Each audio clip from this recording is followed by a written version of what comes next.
Welcome to another episode of the Doctors Building Wealth podcast. Today, Kenji and I wanted to talk to all of you about what to do when you have kind of a setback in real estate investing. What do you do when things don't go as planned, and how do you handle that? So this really comes out of the fact that as investors, you take risk.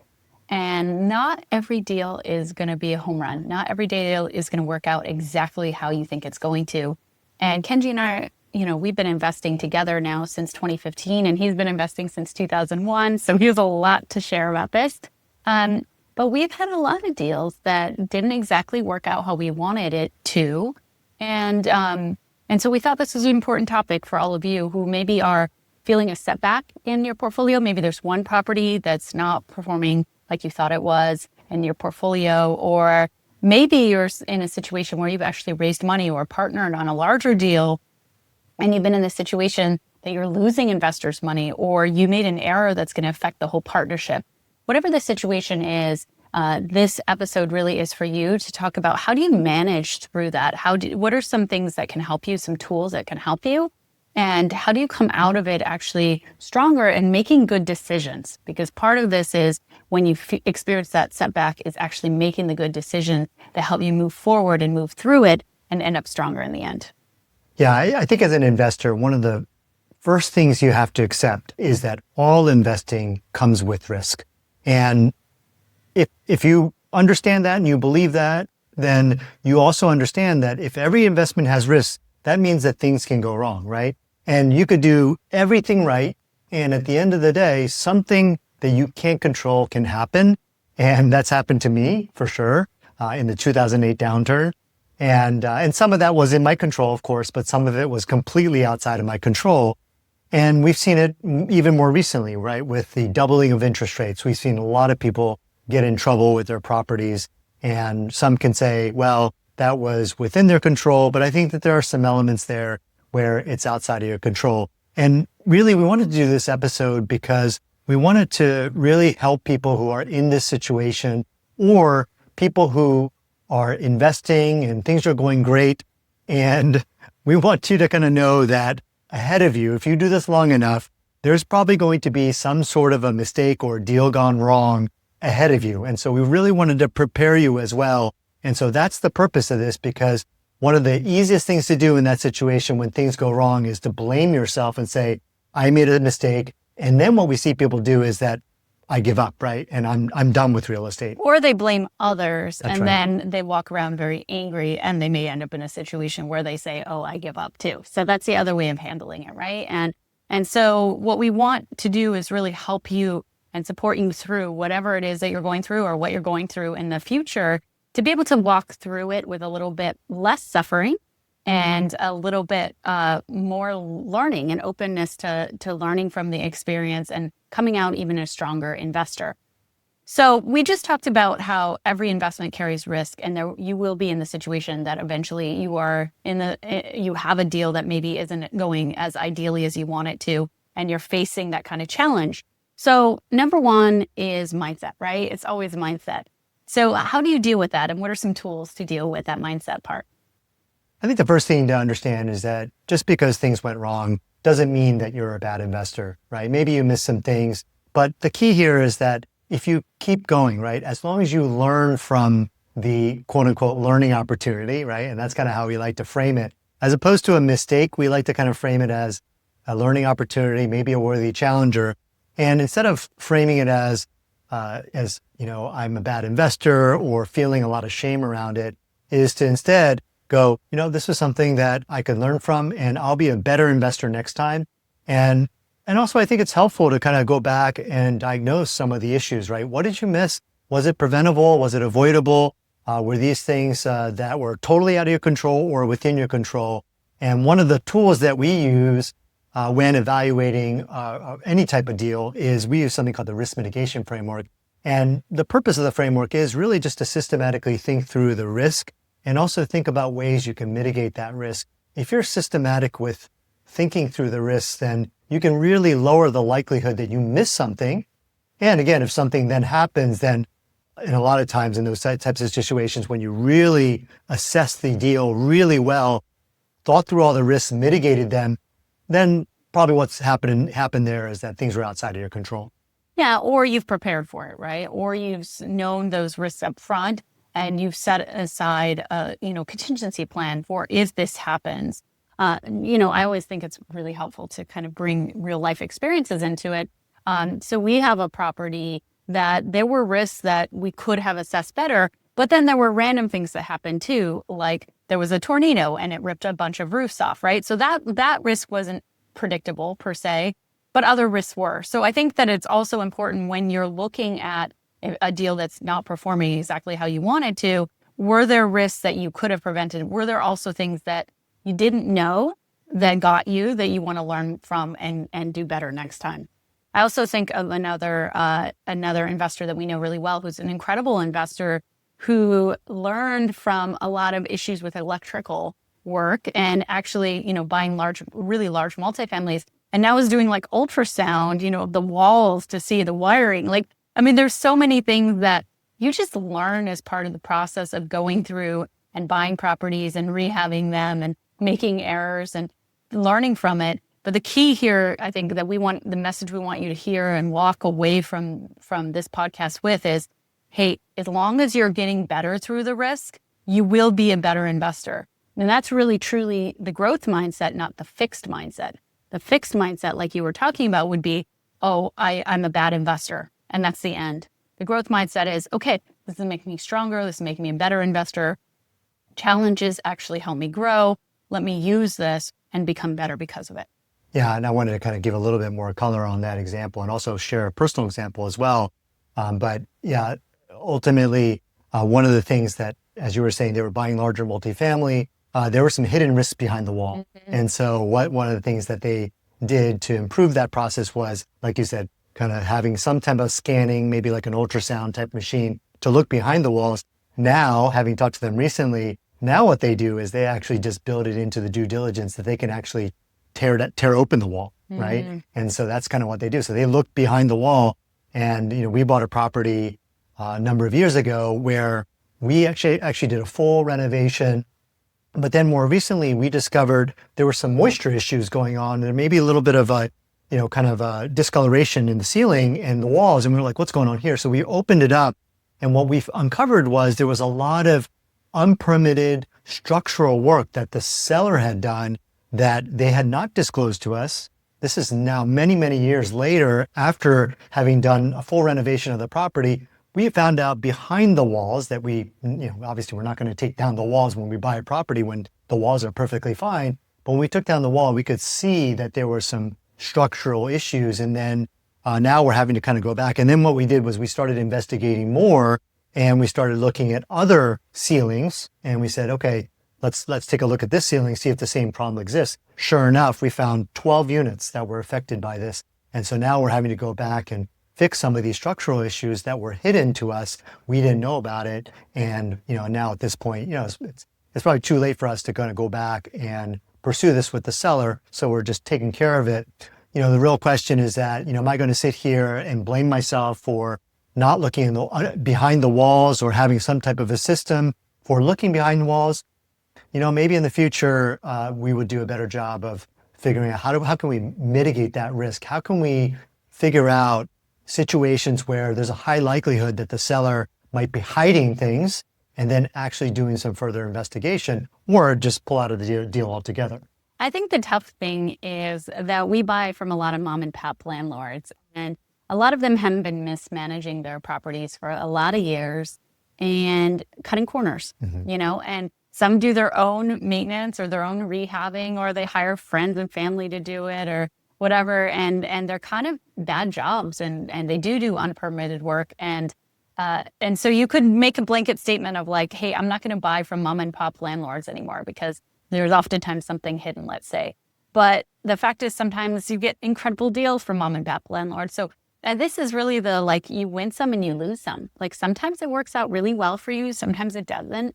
You just have to really understand and have some contingency, have some buffer built in. A part of that is a cash and cash. You want a nice cash and cash buffer.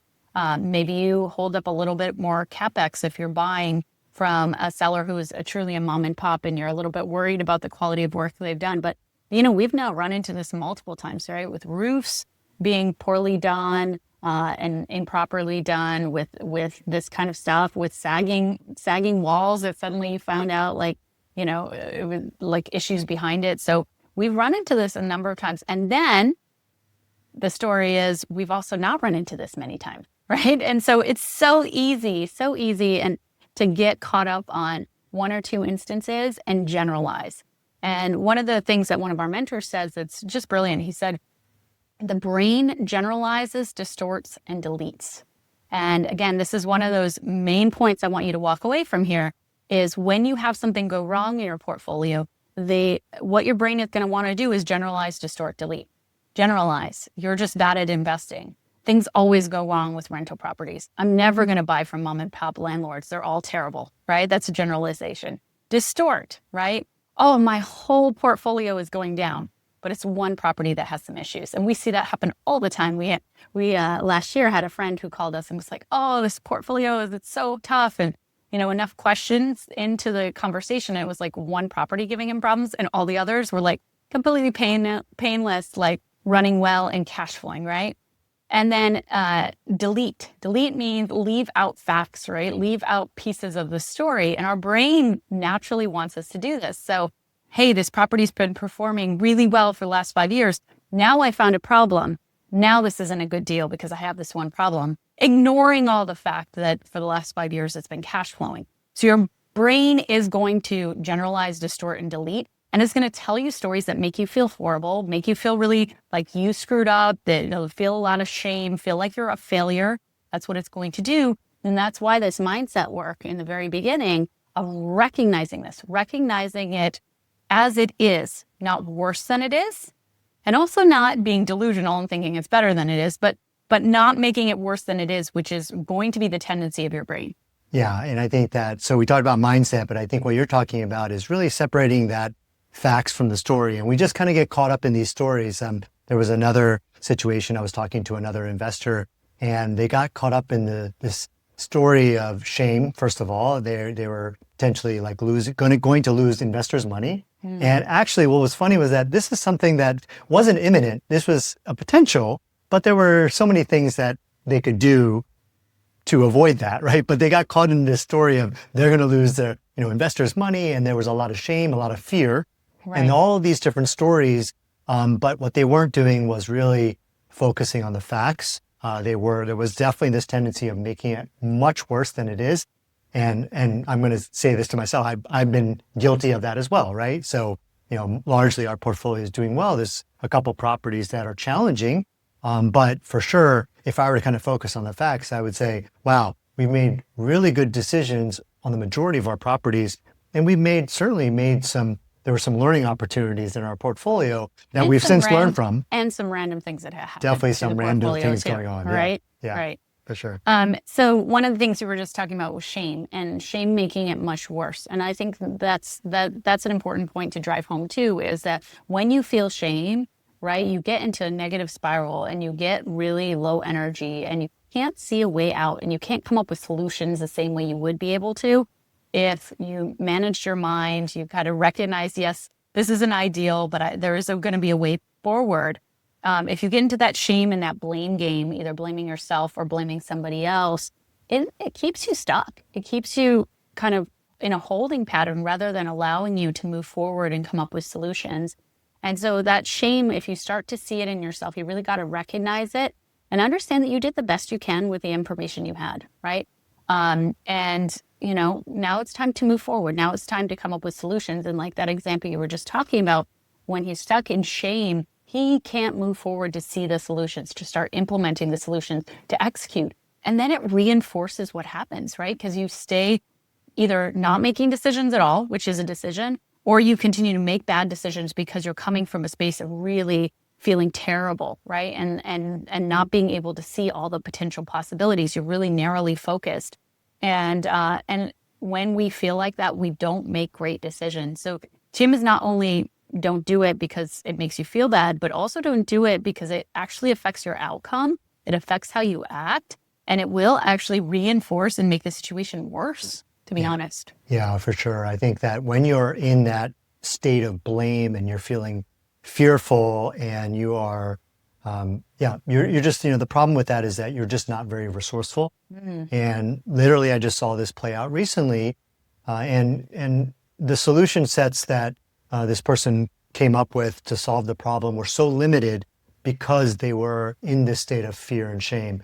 And so I think that that's the other thing you just have to really recognize and maybe even think about this. Like, don't even think about real estate investing right now, but just think about your most resourceful time in your life, right? When were you like in the flow, creative, making things happen? It was probably when you were in a great mood, you were excited about something, you were like, man, I could do anything, right? You had this kind of feeling of invincibility compared to like, imagine when you're like in a shameful, fearful state, you are not going to solve problems. And now, like you said, you are literally fulfilling your own destiny if you are kind of sitting there in shame and fear. And one other thing that we see people do is hiding, right? If you're kind of trying to avoid the problem and not like on purpose, not coming up with solutions because you're hiding from the problem, then yes, you're not going to solve that problem. And so, yeah, one of the things that Leti and I, and for sure, like this is something that I'm working on a regular basis, is to make sure that I manage my state. I manage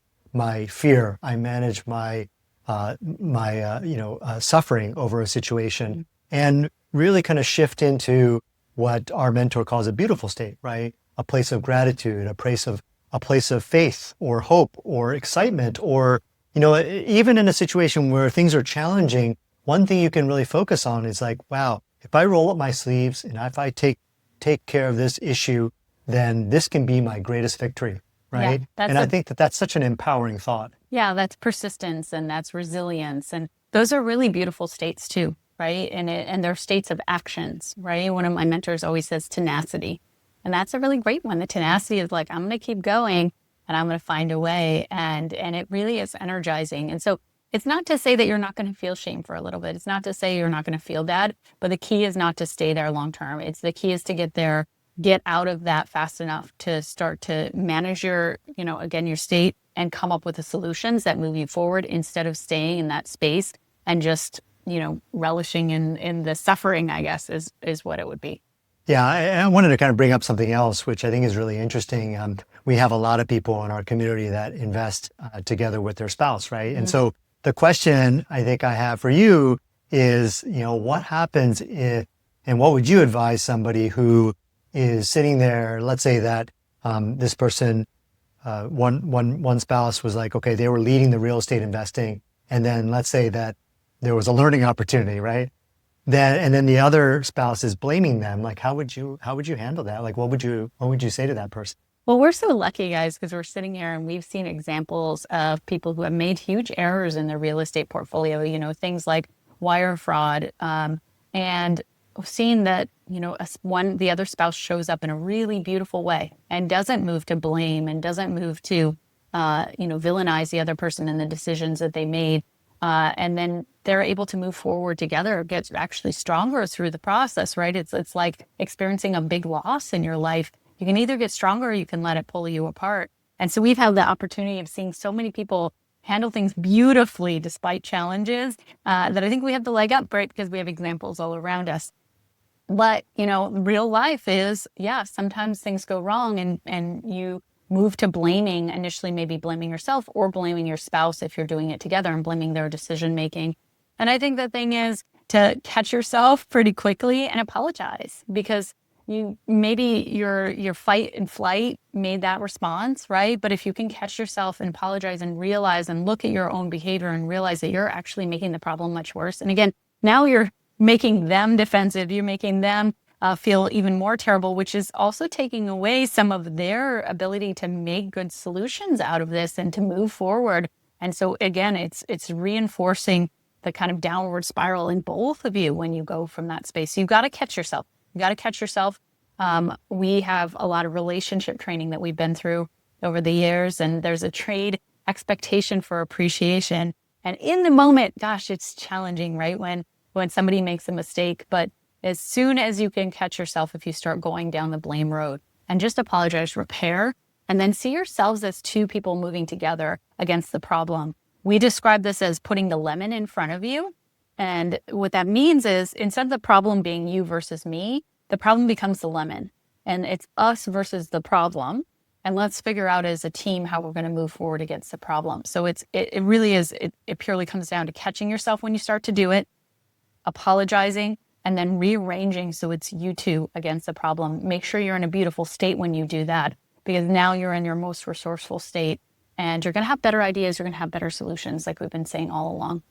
Now, if you're the person who made the mistake and your spouse is blaming you, yeah, maybe they should listen to this episode. I'm not sure. No, I think you take 100% responsibility, right? You model that, right? You model that, yeah, I messed up, and take responsibility for it. And taking responsibility doesn't mean that you're going to beat yourself up. You're going to go in that shame spiral. It means that you're taking ownership, right? Ownership that you should have made a better decision. And by the way, all of us mess up. Like all of us take ownership throughout our lives, because we all mess up. In our team, as semi-retired MD team, we talk about Swiss cheesing, which is a really common thing to talk about in the hospital, right? Where each person is a Swiss cheese, and we have holes, and we will make mistakes. Then the goal is the system sets up enough kind of coverage that no hole goes all the way through, right? Through multiple layers of Swiss cheese. And so when somebody does mess up, it's a systems problem because the system didn't catch it, right? And it was just relying on one individual, and individuals will make mistakes. So it's an opportunity to improve the systems. But as the spouse who's seeing the person beat themselves up or feel ashamed, it's an opportunity to come alongside them and be with them and lift them up when they're going through that space. Yeah, I think it's very natural as a person who made the mistake to feel that shame. But, ultimately, that's also not necessarily the same as taking ownership. And I think, you got to realize that, you can't control the other person. If that other person is blaming you, then you can't control them, right? And so you have to kind of accept what they're doing, as it is. And then just all you can do is you can only control yourself, right? And so by taking ownership of the situation, let's say it's wire fraud and you were the person who wired the money and, the money disappeared, right? Let's say it was like a big sum of money, 50,000, 100,000, and all of a sudden that money's gone, right? And the only thing you can do is you can't control the other person, even if they're angry, yelling, blaming. All you can do is say, yep, I take full ownership. Again, sitting there in shame is not going to solve anything, right? But maybe there's something you can do. Maybe you can take some action. Maybe there's some things that you can do to maybe help recover the money, or start to take action to recover from it, right? And I think that's the other thing that you could start doing. This couple was pretty incredible because they were so aligned, because they were so together. First of all, it was a beautiful display of their marriage. I thought it was really just an incredible demonstration of this incredible unity and love and support. And so that in itself was very inspiring, not just to us, but others in the community who saw this. But also, it also allowed them to start actually going, okay, what are we going to do? What are the moves we're going to make? And, what was cool about it, we know what happened afterwards. It took about a year, but after a year, they kind of got back up and they went out and they bought their first property, which was really cool. Right. And so part of what you're talking about is taking ownership, managing your own state, right? Remembering you can't control the other individual. They're going to show up however they're going to show up. And I think lastly, there's a piece of setting up a compelling future, right? Because if you think that this situation is going to stay forever and it's never going to change, and again, the fixed mindset of this means that I am a certain way, there's no path forward. But a compelling future of like, okay, this is life happening for me. This is going to make me a stronger investor. In 5 years, I'm going to be in such a different situation. I'm going to look back on this and I'm going to say, how awesome it is that I got through it, or I made it, like you were saying earlier, my biggest win that I got through this and I really mastered this area. And so that compelling future, if you can create it for yourself or create it as a couple, that allows you to see there is something beyond this. Because I think in the moment, in that suffering, it's hard to see forward.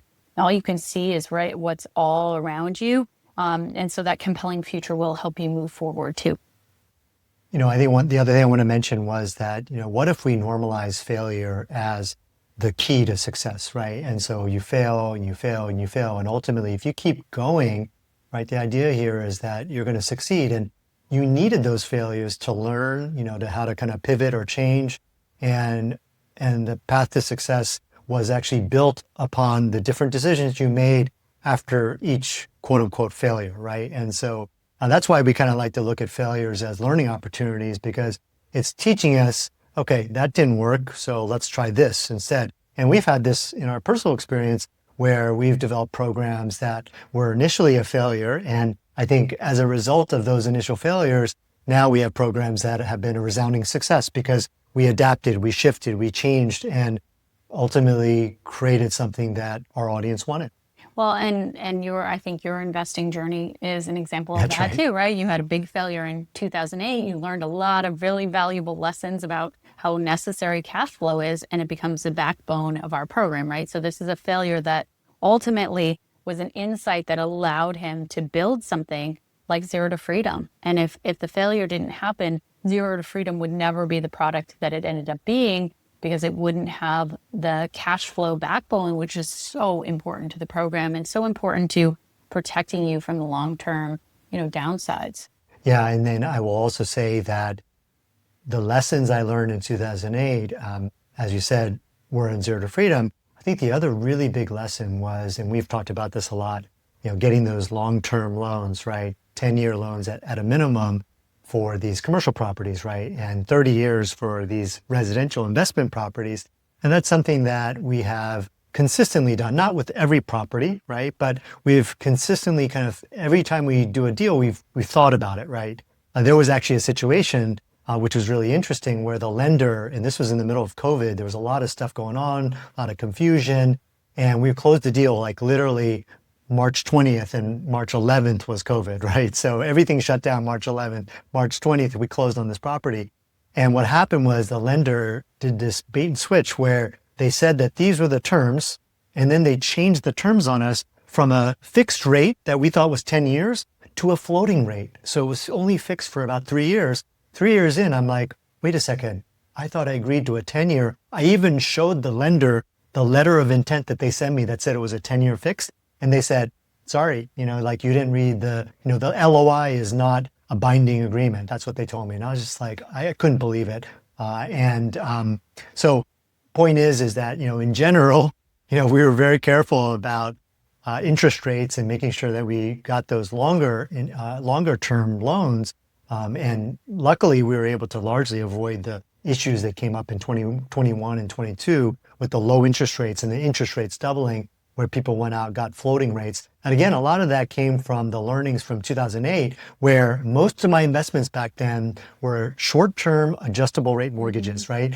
So 3-1 ARMs, or even 1-1 ARMs, meaning that 1 year fixed and then it went adjustable, or 3 years fixed and then it went adjustable. That's very similar to the situation where people got into these like floating rate loans, and then all of a sudden when interest rates went up, those floating rates just shot up. And so that's kind of the real lesson. So again, if I didn't learn that back in 2008, I think when the stakes are higher now, right, where we're investing in bigger and bigger properties, it would have been a problem. Yeah, and we've seen it become problems for other people as well. And just to show you, that's an example of a failure of ours is, right, we didn't review the final loan paperwork before signing. We assume the terms were the same as the LOI, right? We will never make that mistake again. And we've been able to then talk to our community about it and help other people avoid making that mistake too. And so again, all good comes out of every bad, quote unquote, bad situation. All good comes out of it. And so you just have to look for ways that it's life happening for you, which is what we normally say in this community.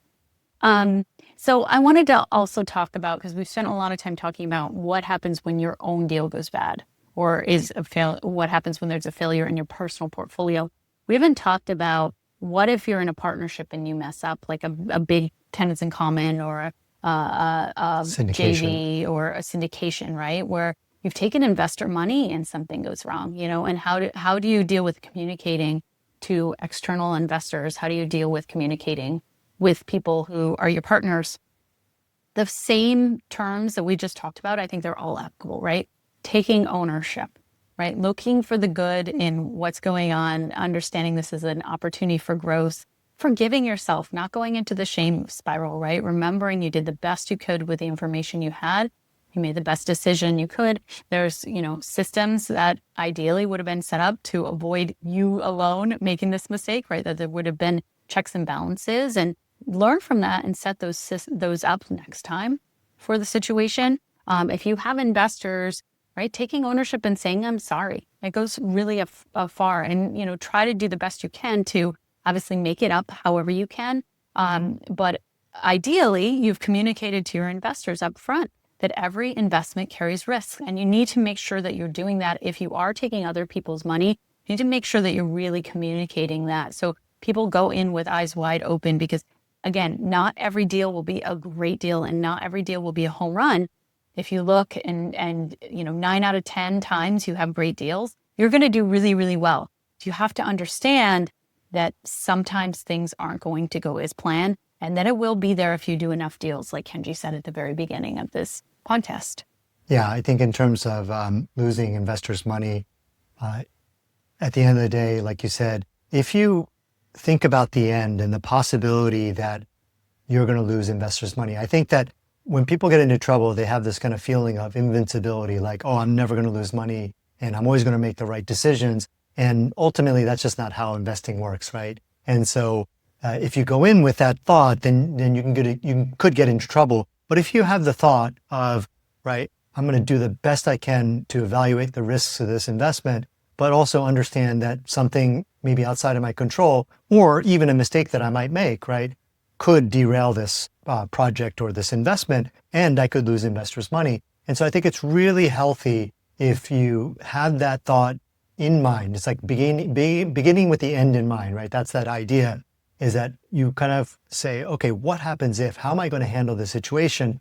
I think that what I found in my own experience, having gone through the 2008 recession, is that when I have conversations with investors, I'm very careful to tell them that all investing has risk, right? There are going to be things outside your control.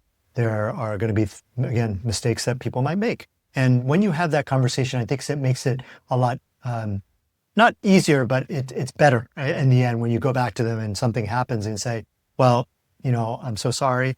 And at least that they're prepared, right? They're mentally kind of prepared. Now, some of them may not even remember the conversation. And so it is what it is, but a lot of them will remember that and remember how you presented it. Again, if you're selling them and if you're talking only about the positives, then it's going to feel like a sales pitch to them. And when you lose their money, then right, they can certainly be upset. Yeah. And this is why it's so valuable, I think, to become a real estate investor yourself before you get involved in doing partnerships or get involved in taking other people's money, because you understand the risks, right? Because you've been through it and you've seen that sometimes things don't work out as planned, and sometimes things outside of your control happen, and sometimes you do make mistakes. And so you can come into it with a level of humility and not thinking that you're invincible and not speaking to people as if you're invincible. And when it happens, again, if you raise money long enough, and the reason we're talking about this is the environment right now, right? Lots and lots and lots of syndicators have gotten into trouble in the last year or two with some of their deals, and they're going through this painful process of losing other people's money and really feeling horrible about it. And so, again, if you raise money long enough, it will eventually happen to you. And you want to be prepared for it, and you want to also make sure that you really shared the risks when you talk to investors. I think about us, we've done a lot of startup investing, and startups carry a lot of risk. Startups, it's a little bit of a crapshoot. You're betting on the jockey, the numbers. You look at the numbers. Anyone can make up any sort of numbers. You're just kind of if you like the idea and you like the person leading it, you're hoping that it's going to work out. But again, things can happen outside of their control, right? Somebody can get a divorce, somebody can die, the market can change, the legal situation can change. Like there's so many variables at play that we definitely don't win all our startup bets either. So, and a lot of startup bets, they don't go to half the value, they go to zero. That's really what startups do. And so you have to go in with eyes wide open, where you're like, hey, yeah, this could go to zero. I want to be prepared as an investor that if it goes to zero, that I'm going to be okay. And if you do that as an investor, when it happens, you're not happy about it, but you are still okay because you've planned ahead. Now, I want to take a moment to kind of talk about if you are going to go out and do these bigger deals and raise capital. I talked about obviously thinking, starting with the end in mind.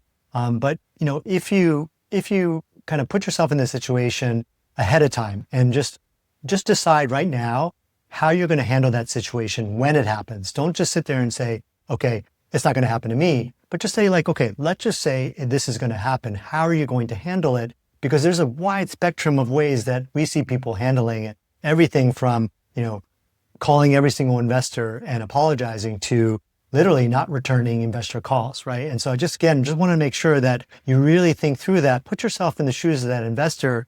I think the other reason why I wanted to bring this up is because if you start with the end in mind, you kind of think about the worst case scenario, starting out, and you can say, okay, that's the spectrum of ways that I can show up and respond. And what if I have to make 200 calls to investors and apologize? Is that the end of the world, right? And really think about it. Of course, it's not fun, right? But it's not great for them either. It's not great for them either, of course, but the question is, are you going to take that ownership, or are you going to kind of sit there? And I think what happens to people who are not responding to investors, I think ultimately, there's a lot of shame and I certainly feel for that person, and I feel for their investors as well. But really, it's like, if you're going to this is for the people who are thinking about doing this. If you're thinking about doing this, I really want to make sure that you're thinking about kind of how are you going to show up when that happens. And I think that's what a lot of this episode is. And also, if you're investing for yourself too, same thing. How are you going to handle it if, like, let's say your very first investment doesn't go great? What are you going to do? And if you are partnering, one of the things that we often encourage our community and Empire Builders Pro to do is think through all the potential issues that can arise during the partnership. Plan for it ahead of time. Actually have a plan for it and build it into your operating agreement that you're signing together, right? We did a partnership, a tenants in common, a long time ago now. And when we sat down, we said, okay, let's think about the exit strategy. Let's think about what happens when there's a disagreement. How are we going to resolve that? And the individual's like, oh, no, it's going to be totally fine. We're like, no. Let's assume that there are going to be problems and let's plan for them. And that's going to help protect the relationship long term, right? If we lay out all these scenarios, we lay out how we're going to deal with them.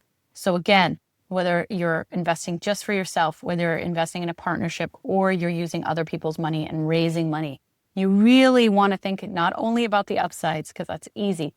We're going back to the risk mitigation framework, right? What are the downsides and how do you mitigate against those downsides, and how do you make the upsides more likely to happen? Use that risk mitigation strategy throughout your decision making, right? And make sure you're thinking through those downsides and planning for them ahead of time, so that when it happens that real estate investing, a property doesn't go as you planned, you have some kind of bad outcome, that you are prepared for it, both mentally and then also with the plan. And some of this you can think of ahead of time, but some of this you're going to come up as the problem occurs, and then you're going to roll up your sleeves and solve the problem. Right. And you're going to start where we started at the very beginning of this podcast, right? You're going to start with your mindset first. Well, thank you for joining us in this podcast. If you want more information about real estate investing and want to hear more stories like this, make sure you join our newsletter. It's called Investor Insights, and you can go to semiretiredmd.com and find our newsletter, sign up, and you'll get stories from us and a lot of education on real estate investing in there. We'll see you next time.